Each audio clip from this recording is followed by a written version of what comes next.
오늘도 주의를 거룩히 지키는 성도들에게 무딘 연장날을 예리하게 갈아 세우시고 또 새 은혜로 만나주시고 또 새롭게 해주실 줄로 믿습니다. 어느 교회에 믿음 좋은 성가대원 자매가 있었습니다. 그날따라 좀 출발이 늦어졌습니다. 가면서 기도합니다. 왜냐하면 조금이라도 늦으면 그 성가대 지휘자의 호랑이 얼굴이 떠올랐기 때문입니다.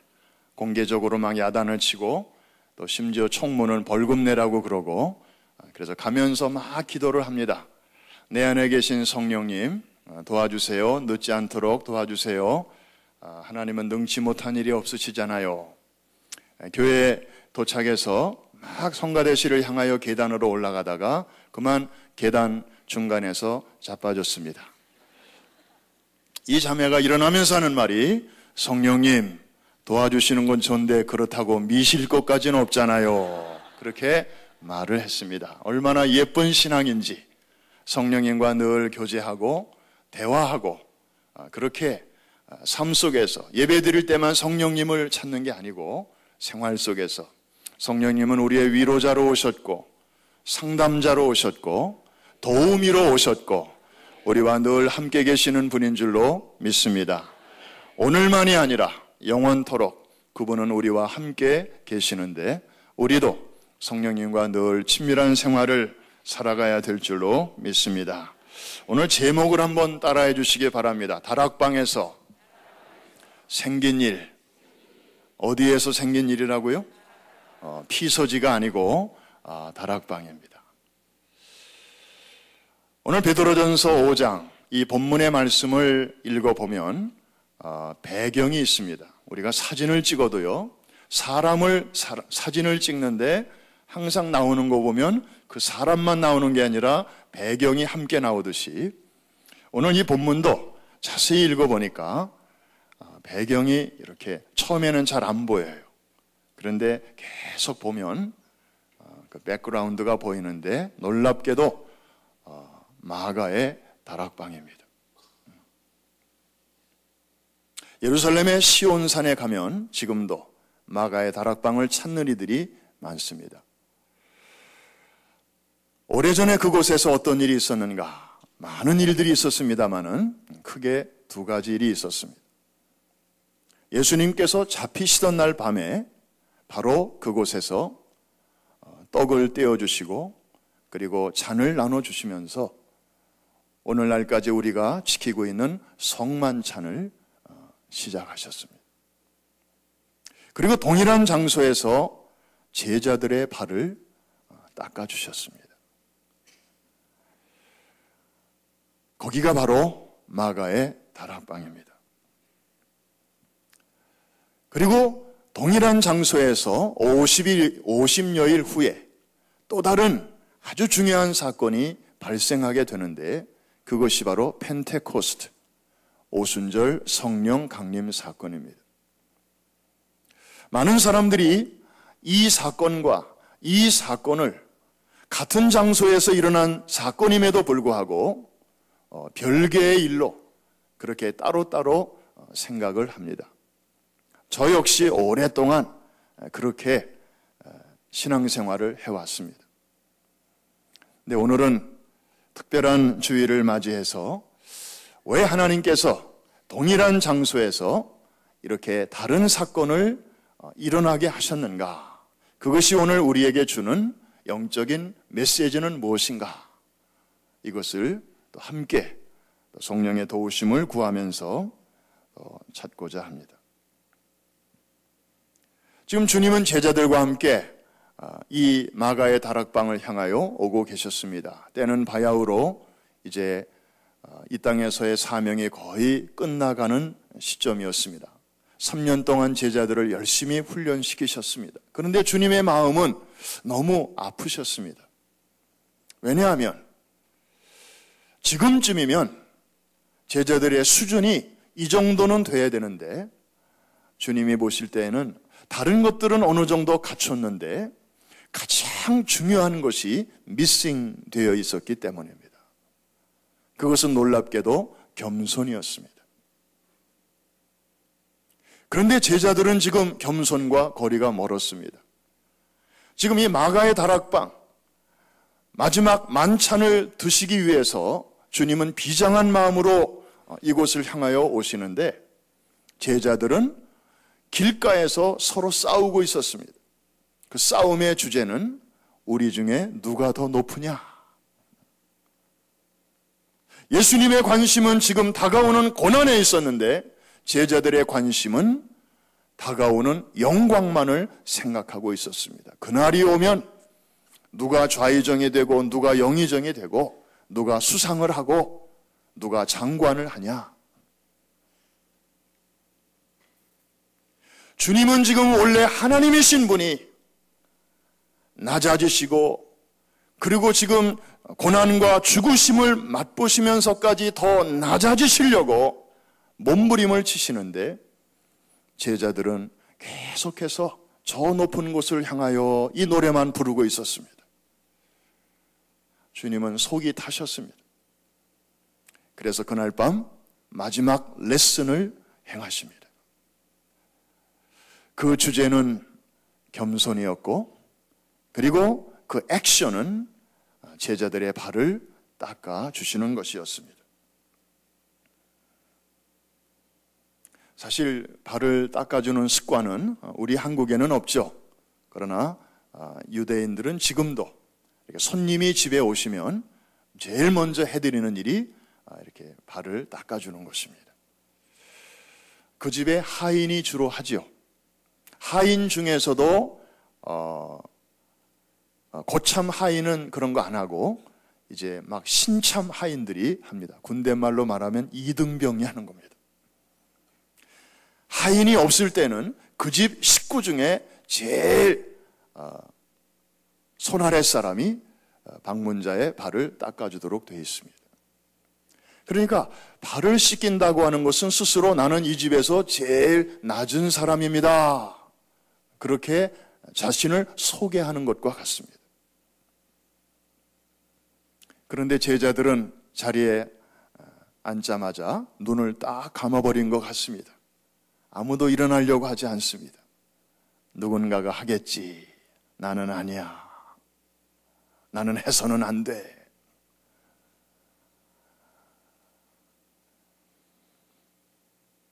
결국 주님이 발을 씻기셨고 황송해하는 제자들, 어쩔 줄 몰라야 하는 그 제자들에게 주님은 이렇게 말씀하십니다. 내가 주와 또 선생이 되어 너희의 발을 씻겼으니 그 다음에는 한번 따라해 주시기 바랍니다. 너희도 가서 그리하여라. 한 번 더. 너희도 가서 그리하여라. 그냥 말씀으로만 하셔도 될 텐데 이거는 그렇게 해가지고는 안 될 것 같으시니까 주님께서 이렇게 직접 시범을 보이셨습니다. 주님이 우리에게 보여주신 이 본은 우리에게 몇 가지 중요한 교훈을 줍니다. 첫째로, 발을 씻긴다고 하는 것은 오늘 우리에게 섬김을 의미하는데 섬김은 어디서부터 시작하는 것인가?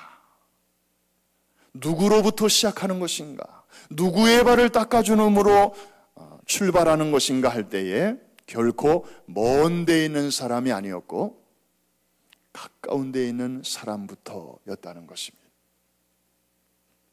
주님이 누구의 발을 씻기셨습니까? 저 다른 지방에 사는 사람을 데려와서 씻기신 게 아니에요. 제자들의 발을 씻기셨습니다. 여러분 이거 보이십니까? 제자들은 누굽니까? 3년 동안 한솥밥을 먹은 사람들입니다. 서로의 성격도 다 드러났고요. 장점, 단점 다 서로가 압니다. 약점과 허물도 서로가 너무나 잘 압니다. 게다가 이 제자들 중에는 뭐 평생 주님께 잘한 사람도 있지만 잘하다가도 실수하는 사람도 있고 게다가 대부분의 이 제자들은 잠시 후면 겟세마네 동산에서 주님을 등지고 다 도망갈 사람들이었어요. 주님은 그걸 아시면서도 저들의 발을 닦아주십니다. 그 중에 하나는 돈 몇 푼에 예수님을 팔아넘길 자의 발도 있었습니다. 성경은 분명하게 언급은 안 해요. 가룟 유다의 발도 예수님이 닦아주셨을까? 퀘스천입니다. 그러나 주님은 충분히 닦아주셨으리라고 우리는 추측이 가능한 것은 요한복음 3장 13장 1절에 보니까 뜬금없이 이 예수님이 제자들의 발을 닦아주시는 그 사건을 소개하면서 뜬금없이 예수께서 자기가 세상을 떠날 때가 가까운 줄을 아시고 세상에 있는 자기 사람들을 사랑하시되 끝까지 사랑하시니라. 예사롭지 않은 표현입니다. 끝까지 사랑하신다. 하는 거 봐서 내가 섬긴다, 이게 아니에요. 너희가 준 만큼 나도 준다, 이게 아니에요. 너희가 나에게 잘했으므로 나도 너희에게 잘해준다, 이게 아니었어요. 이런 사람이나 저런 사람이나 주님은 no limit, 한계를 정하지 않으시고 잠시 후면 등을 돌릴 사람들이나 잠시 후면 이제 주님을 팔아버릴 사람들까지라도 그 섬김의 대상에 포함을 시키신 것입니다.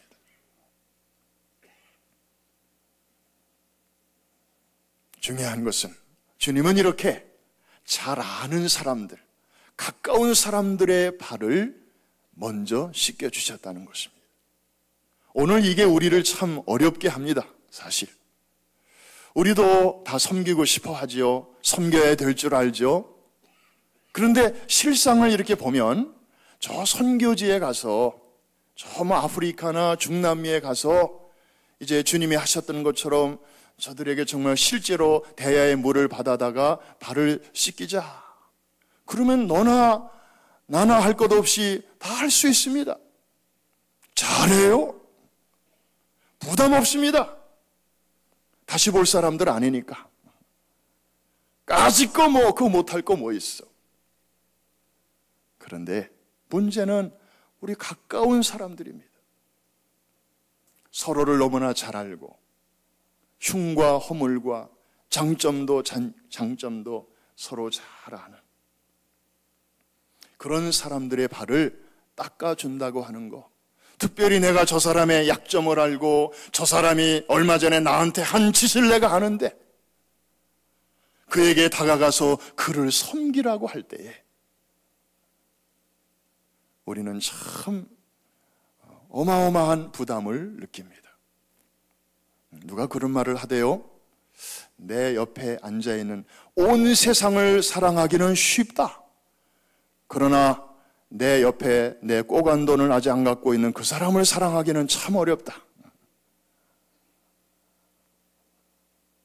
그래서 이 사람의 얼굴을, 나를 향하여 등을 돌리고 있는 이 사람의 얼굴을 제대로 보려면 두 가지 방법이 있는데, 하나는 그냥 내 얼굴을 딱 돌려서 그 사람을 보는 방법이 하나 있고, 또 하나는 지구를 한 바퀴 돌아서 그 사람 앞에 서는 방법이 있는데, 오늘날에도 많은 사람들은 차라리 내가 지구를 돈다, 그런 마음으로 살아가는 사람들도 있어요. 임종의 자리에서까지 내가 그 사람은 용서 못해요, 이런 분들도 봤어요. 얼마나 그 마음의 상처가 컸으면 그랬겠습니까? 다 먼데 있는 사람들이 아니었고 알고 보면 다 가까운 사람들이었어요. 가족들에게 우선 섬김을 실천하라. 이게 주님이 우리에게 본을 보여주신 이 사건의 메시지예요. 오늘 설교 이거로 끝이에요. 더 이상 할 게 없어요. 이거 제대로 하지 못하면 다른 내용 얘기해봐야 too much. 사실 우리에게 쉬운 것 같으면서도 어려운 일입니다. 어느 교회에서 임직자를 세울 때 요구하는 서류들이 있습니다. 기본적인 서류가 있어요. 신상명세서, 무슨 추천서 등등. 그런데 거기 우리에게는 없는, 그 교회에만 있는 특별한 추천서가 있습니다. 보니까 가족 추천서예요. 남편이 임직을 받을 경우 아내의 추천서를 받아와라. 아내가 권사로 임직을 받을 경우에 남편의 추천서를 받아와라. 게다가 또 하나 있는데 자녀의 추천서. 다들 벌벌벌벌 떱니다. 목사님의 추천서, 무슨 직장 상사의 추천서, 그거는 그냥 부담 없이 잘 받아와요. 그런데 제일 두렵고 떨리는 게 가족들에게서 받는 추천서예요. 에클레시아를 다녀오신 분들이 내려와서 첫날에 이런 경험을 많이 합니다. 가족부터 섬겨야지.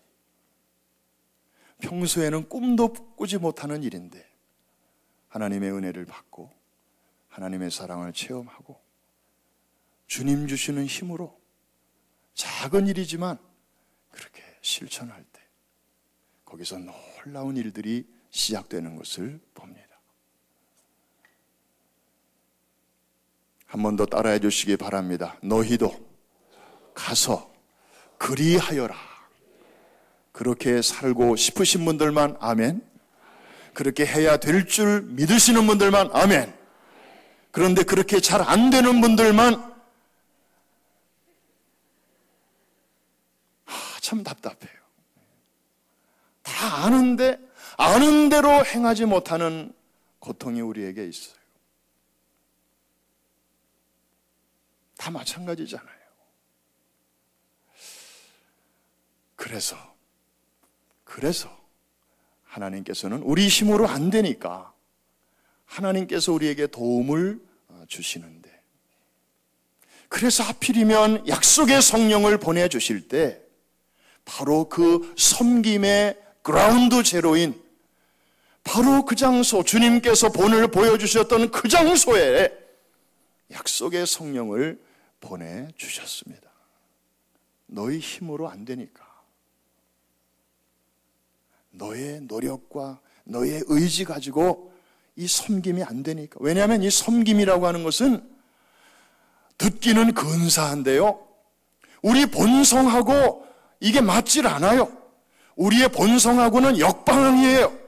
우리는 자꾸만 섬김을 받기를 원하지, 그게 우리의 자연스러운 성향이지, 나면서부터 이렇게 낮은 자리에 들어가서 다른 사람을 이렇게 높이고 섬기고 그런 거는 정말 하나님이 특별하신 은혜가 잘 안 돼요. 그리고 또 하나, 낮은 자리에서 내가 남을 섬겨야지 스스로 깨닫고 스스로 낮아져서 하는 것은 재밌어요. 즐거운 일이에요. 기쁨이 있어요. 섬기고도 아주 뿌듯해요. 낮은 자리에 갔는데도 결코 이렇게 쪽팔리지 않아요. 그런데 같은 낮은 자리로 가는데 내가 스스로 가는 게 아니고 다른 사람이 나를 깔아뭉개고 나를 무시하고 나를 낮춰보고, 그래서 내가 내 뜻과 관계없이 이 자리로 내려가면 우리는 속에서 화가 나요. 상처받아요. 그리고 분노가 일어요. 그 사람이 미워져요. 결과적으로는 같은 자리에 갔는데 영 달라요. 퀄리티가 달라요. 우리도 섬기다 보면 이런 갈등을 느낄 때가 있습니다. 내가 스스로 원해서 그 자리에 갔을 때 하고 다른 사람이 나를 무시할 때 하고, 이게 완전히 천지 차이가 나는 거예요. 왜 이런 일이 생길까요? 결과적으로는 같은 자리인데 이렇게 가나 저렇게 가나 그냥 거기 가서 섬기면 될 텐데 왜 여기는 기쁘고 여기는 기분 나쁘냐 이거예요. 그것은 우리가 섬김의 제스처는 있지만 진정한 섬김의 마음은 아직 우리 안에 준비되지 않았기 때문이에요. 몇 년 전입니다. 우리 교회 곳곳에서 봉사하는 분들이 많은데 그중에 이 주차장에서 봉사하는 분들이 있어요.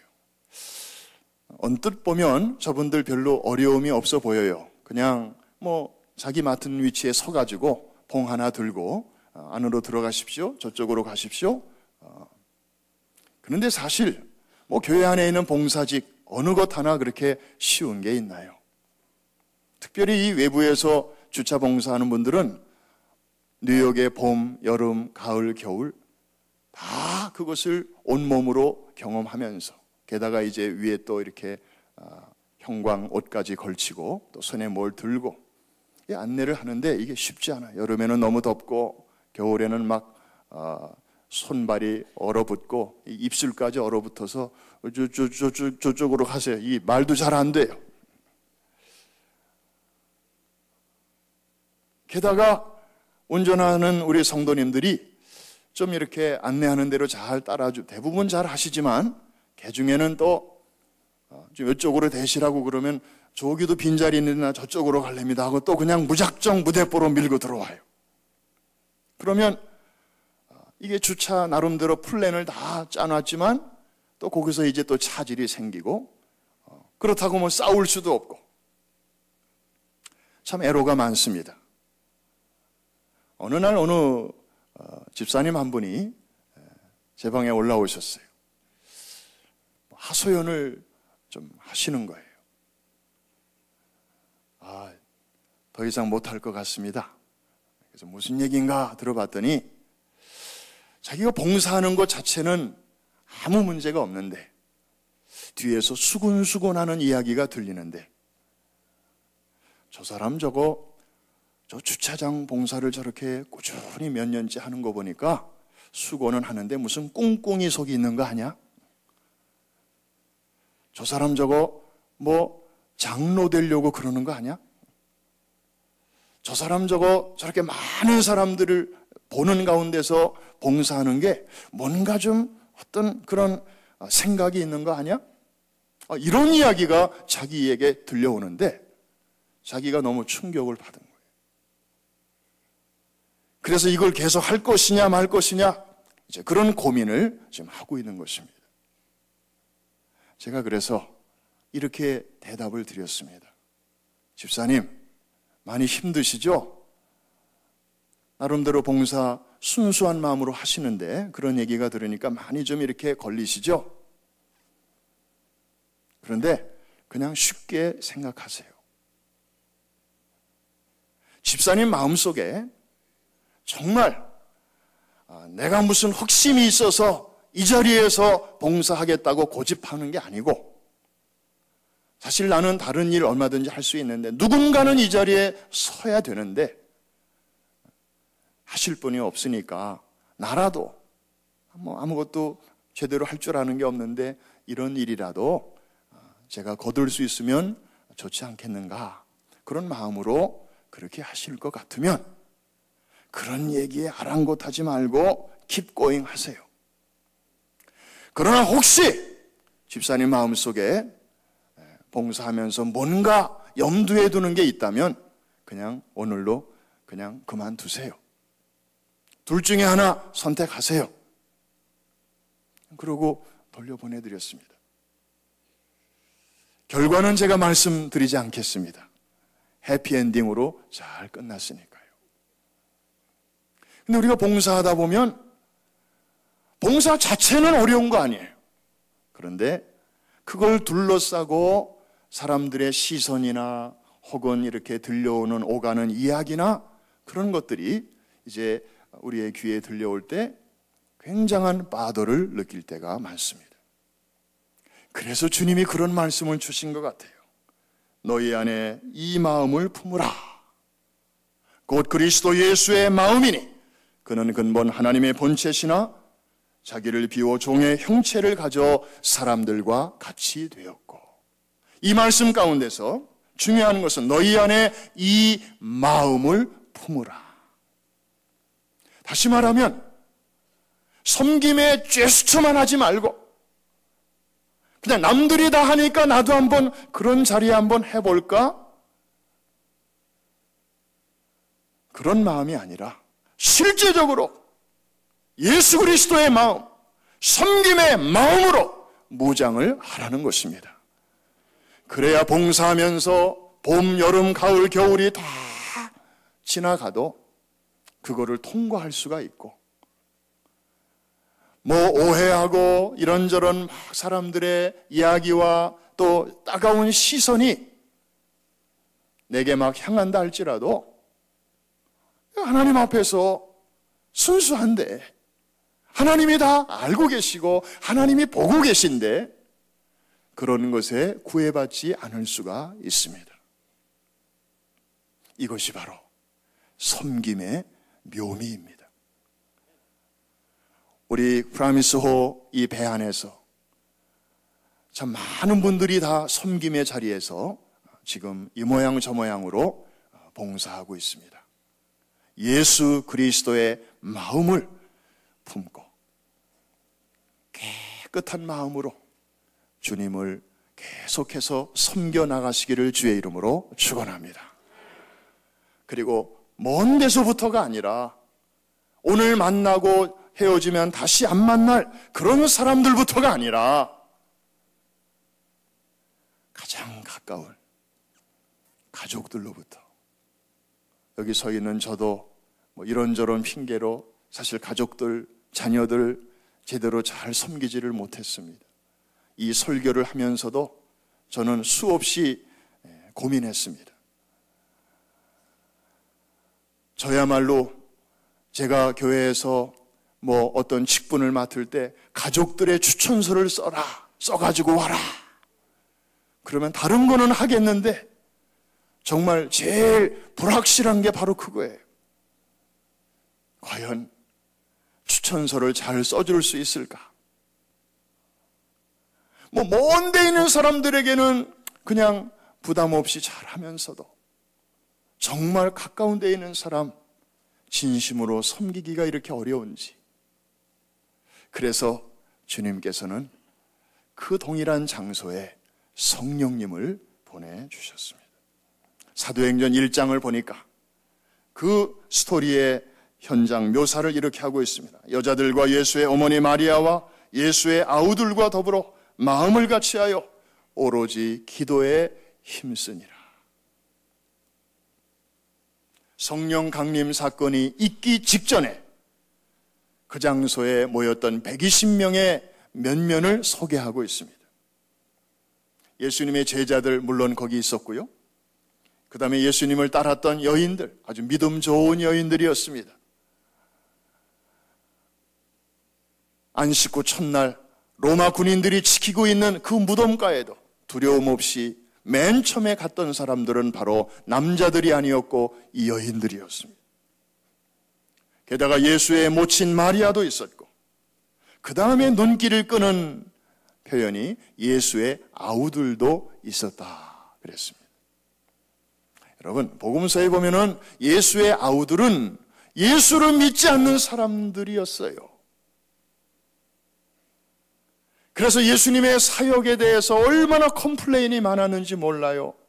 예수님은 이제 식구로 보면은 장남이셨잖아요. 그 동생들이 줄줄이 있었어요. 그런데 장남이시지만은 이제 하나님께서 부탁하신 사역을 감당하시는 하고 집을 떠나 사시는 날이 더 많았잖아요. 그러니까 동생들은 그냥 불평하는 거예요. 형이랍시고 장남이랍시고 좀 집구석에 좀 붙어 있어야지. 저렇게 주의 일만 하고 하나님 나라 일만 하고 가정은 내팽개치고. 그래서 예수의 아우들은 예수님이 살아계시는 동안에는 신앙이 없었어요. 오히려 먼 데 있는 사람들은 복음을 잘 받아들였는데 이 집안에 있는 가족들 전도가 그래서 참 어려운가 봐요. 그런데 여하튼 이 마가의 다락방에는 이렇게 다양한 사람들이 지금 120명이 모여 있습니다. 물론 500여 명이 감람산에서 예수님의 마지막 분부를 함께 들었지만 이 380여 명은 지금 어디론가 다 없고 이 120명만 지금 이 장소에 모여서 매일같이 모여서 약속의 말씀을 붙들고 기도합니다. 이 다양한 사람들이 이렇게 하나가 될 수 있었던 그 비결은 무엇입니까? 그 당시에 위기 상황 때문이었습니다. 여전히 예수 믿는 사람들이 박해를 받고 있었고, 그리고 늘 곁에 계시면서 자기들을 책임져 주시던 예수님은 지금 승천해 버리시고 안 계시고, 이제 남은 방법은 남을 수 있는 유일한 길은 예수님이 약속하신 그분이 빨리 오셔야 되는 길밖에는 없기 때문에 저들은 모여서 그 약속의 말씀을 붙들고 먼저 믿으니나 나중 믿으니나 잘 믿으니나 이제 쳤잖아, 그냥 이 위기 상황 속에서 살아야 되니까 저들은 한 마음으로 기도하게 되었습니다. 첫날 아무 일이 없었습니다. 5일 동안 기도해도 별일 일어나지 않았습니다. 그런데 그렇게 기도를 시작한 지 열흘째 되던 날, 예수님께서 부활하신 지 50일째 되던 날, 약속하신 성령이 드디어 각 사람 머리 위에 임하게 되었고, 성령 강림을 통해서 이 땅에 신약시대 최초의 교회가 탄생하게 되었습니다. 할렐루야. 오늘이 바로 그 사건을 온 세계 교회가 기리고 또 기념하고 그리고 축하하는 그런 날입니다. 말씀을 정리하려고 합니다. 오늘 이 같은 장소에서 일어난 두 사건, 서로의 관계를 지금 이렇게 엮어가고 있습니다. 제가 몇 년 전에 LA를 교회 일로 출장 갈 일이 있었습니다. 꼭 가보고 싶은 곳이 한 군데 있었습니다. 거기는 아주사 스트리트, 아주사 거리 312번지였습니다. 약 100년 전에 그곳에서 이 미국 땅에서 놀라운 오순절 운동이 크게 일어났던 현장이었기 때문입니다. 그리고 전 세계로 이 오순절 운동이 확산된 그러한 진원지가 바로 이 로스앤젤레스에 있는 아주사 거리의 부흥운동이었습니다. 1903년, 4년, 5년, 6년. 그리고 그때 은혜 받은 사람들이 이제 모여서 교단을 세우게 되었는데, 그것이 바로 1914년 Assemblies of God, 하나님의 성의 교단의 창설로 이어지게 되었습니다. 그러니까 우리 교회가 속해 있는 이 교단이 금년 8월이면 100주년을 맞이하는데, 이 100년을 맞이하기까지 그 이전에 하나의 디딤돌이 되었던 사건이 바로 아주사 거리의 부흥운동이었습니다. 여러분, 미국이 어떤 나라입니까? 가는 곳곳마다 조그마한 사건이 있어도 기념비를 세웁니다. 이 역사가 짧은 나라다 보니까 이 역사를 빨리 만들어 가야 되니까 그냥 사소한 거, 우리가 볼 때는 그냥 평범한 사람인데, 이렇게 동네에 가다 보면 어느 마을의 허름한 집 앞에 이 마을에서 세우는 기념비 같은 게 있어요. 오래전에 이 집에서 어떤 사람이 살았다. 우리는 이름조차 기억할 수 없는 그런 사람이지만 그걸 다 이렇게 오고 오는 세대들이 알 수 있도록, 볼 수 있도록 그렇게 해놔요. 그러니까 하물며 그렇게 작은 사람도 기념하는데, 미국의 영적 지진을 가져왔고 전 세계의 오순절 운동을 확산시켰던, 그 4, 5년 동안 전 세계를 기상도를 변화시켰던 이 위대한 사건이 일어난 그 현장에 얼마나 잘해놨을까. 그래서 가보고 싶었던 겁니다. 실망했습니다. 아무리 눈을 씻고 찾아봐도 무슨 기념판 하나 없어요. 그리고 거기는 이제 개발업자들의 손에 의해서 이렇게 현대식 건물들이 많이 들어서 가지고 리틀 도쿄라는 그런 별명으로 그 한 블락이 그렇게 상가로 변했어요. 너무 실망이 됐습니다. 괜히 왔다. 좀 공부 좀 하려고 왔는데. 그러고 나서 얼마 전에 우리 담임 목사님 설교 중에 소개하신 적이 있는 하비 콕스 교수가 쓴 Fire from Heaven이라는 그런 책을 이제 이렇게 보게 되었습니다. 이분은 하버드 대학의 사회학과 교수였습니다. 미국의 교회들 중에서 왜 오순절 교회들이 이렇게 부흥하는가를 이제 사회학자의 관점에서 연구하기 위해서 학교에다가 휴직계를 내고 5년 동안 이분이 미국의 전역을 순례합니다. 특별히 오순절 교회들을 방문합니다. 큰 교회도 방문하고 작은 교회도 방문하고, 그러다가 어느 날 수요일 저녁에 한 시골 마을의 자그마한 교회 예배당에 수요 예배에 참석했다가 거기서 이분은 개인적인 오순절을 경험하게 됩니다. 그래서 오순절 운동을 객관적인 학자의 입장에서 이렇게 연구하던 사람이 이제는 인사이드로 들어와서 이제 그 신앙 생활을 하게 되었습니다. 그래서 이분도 이제 아주사 거리에 가보고 싶었겠죠? 근데 이분도 거기 가가지고 똑같은 느낌을 받은 거예요. 굉장한 게 있을 줄 알았는데 아무런 사인 하나 없으니까. 그래서 너무 무심하다. 이렇게 관심들이 없나. 좀 어느 독지가라도 여기다가 좀 그런 자기 돈을 좀 투척해서 그렇게 하면은 좋을 텐데. 처음에는 그런 생각이 들었답니다. 그런데 잠시 후에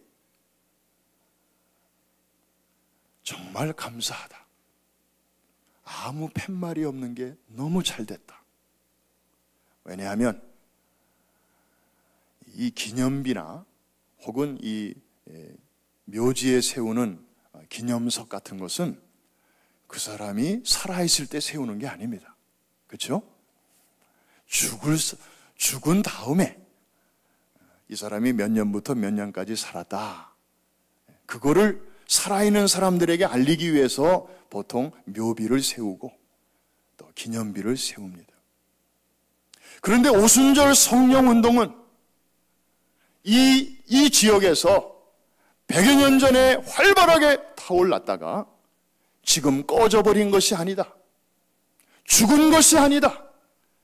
지금도 전 세계 성도들의 마음속에서, 그리고 뜨거운 교회들 속에서, 선교 현장에서 지금도 성령의 불꽃은 계속해서 타오르고 있다. 성령운동은 죽은 것이 아니다. 그래서 기념비가 있었으면 오히려 큰일 날 뻔했다.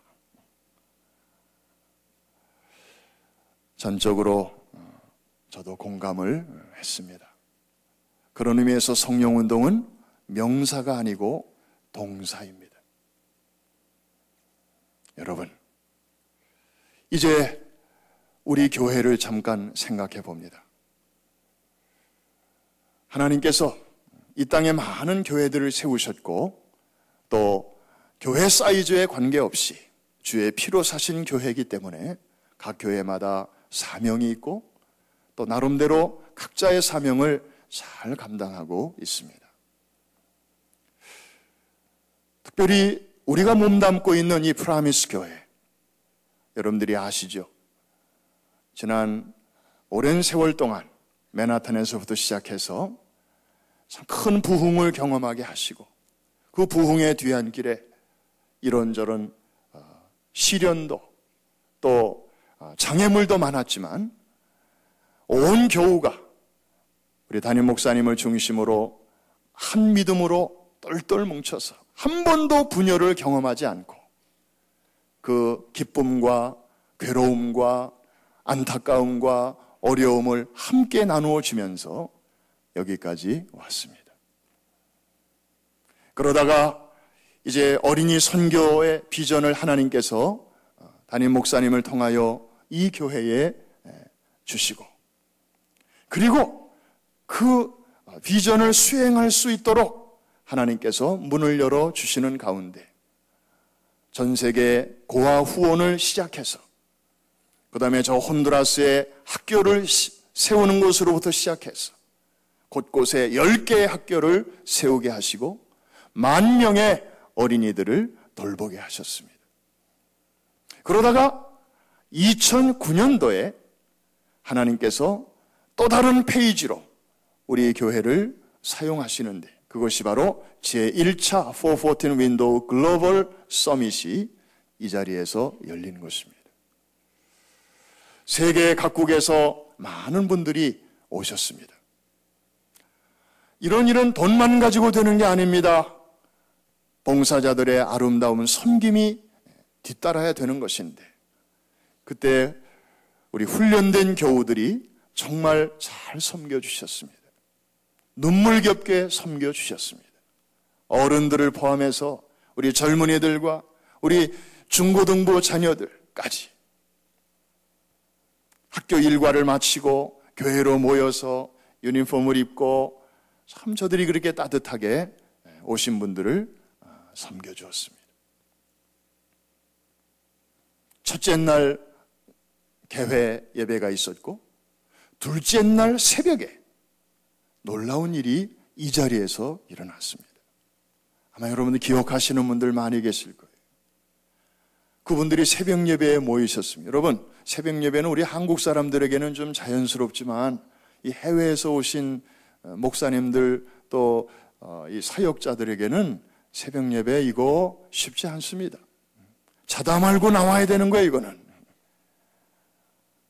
그런데 새벽을 깨우는 시간에 새벽에 하나님께서 놀라운 일을 행하셨습니다. 원래 예정된 스케줄에 따르면 설교 요만큼 하고 기도 요만큼 하고 그 다음에 좀 쉬었다가 아침 먹고 그 다음에 오전 일과 들어가는 거였어요.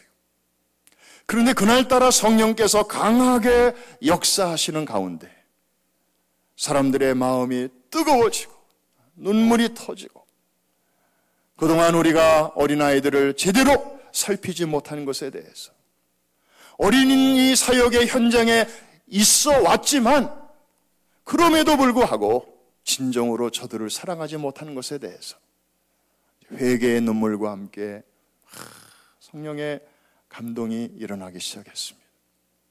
예정된 시간을 훨씬 넘기고 있었습니다. 그날 진행을 맡은 사회자께서 이제 마무리하면서 성령의 감동이었겠죠. 미리 주최 측하고 전혀 이렇게 의논하는 것도 아닌 멘트를 날립니다. 그게 뭐냐 하면 하나님께서 414 윈도우 운동이라는 갓난아이를 오늘 이 새벽 시간에 이 성전 안에서 출산시키셨습니다. 오늘 그 아이가 이 자리에서 태어났습니다. 그날 저녁에 식사 시간에 특별한 케이크 배달이 됐습니다. 생일을 축하하기 위해서입니다. 루이스 부시 목사님과 우리 담임 목사님 가운데 서시고 다른 키 멤버들도 같이 서시고, 목사님이 루이스 부시 박사에게 당신은 이 아이가 출산할 수 있도록 수고하신 닥터입니다. 당신 닥터 아닙니까? 저는 이 아이가 출산할 수 있도록 옆에서 도운 널스입니다. 아니, 저는 널스도 못 되고 그냥 조산원입니다. 닥터 부시가 말합니다. 아닙니다. 이 414 윈도우 비전은 하나님이 제게 주신 게 아니고 김 목사님에게 주신 것 아닙니까? 김 목사님이 닥터이시고 저는 그냥 도우미입니다. 먼저 자르시죠. 먼저 자르시죠. 형님 먼저, 아우 먼저. 그러다가 그날 결론이 어떻게 났는지는 지금까지도 몰라요.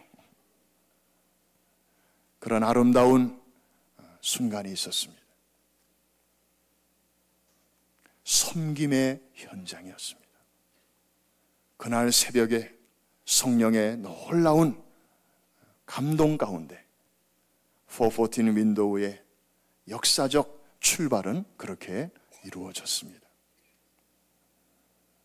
여러분들이 앉아 계신 이 자리가 바로 그 자리이고, 이제 세계의 선교의 역사책에는 머지않아 그 일이 이제 기록되게 될 것입니다.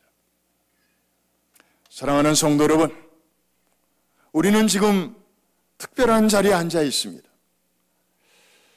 그리고 10월에 이제 가장 많은 1000여 명의 사람들이 이곳에 다시 몰려올 것입니다. 우리는 또 한 번의 섬김을 준비하고 있습니다. 여러분, 섬김은 우리의 힘으로 할 수 있는 것이 아닙니다. 흉내는 낼 수 있지만 끝까지 갈 수는 없습니다. 하나님은 그래서 성령을 우리에게 보내주셔서 누구든지 그분의 손에 붙들리기만 하면 그 일을 넉넉히 잘 감당할 수 있도록 해 주실 줄로 믿습니다. 이것이 바로 다락방에서 생긴 일이, 두 가지 일이 오늘 우리에게 주시는 교훈입니다.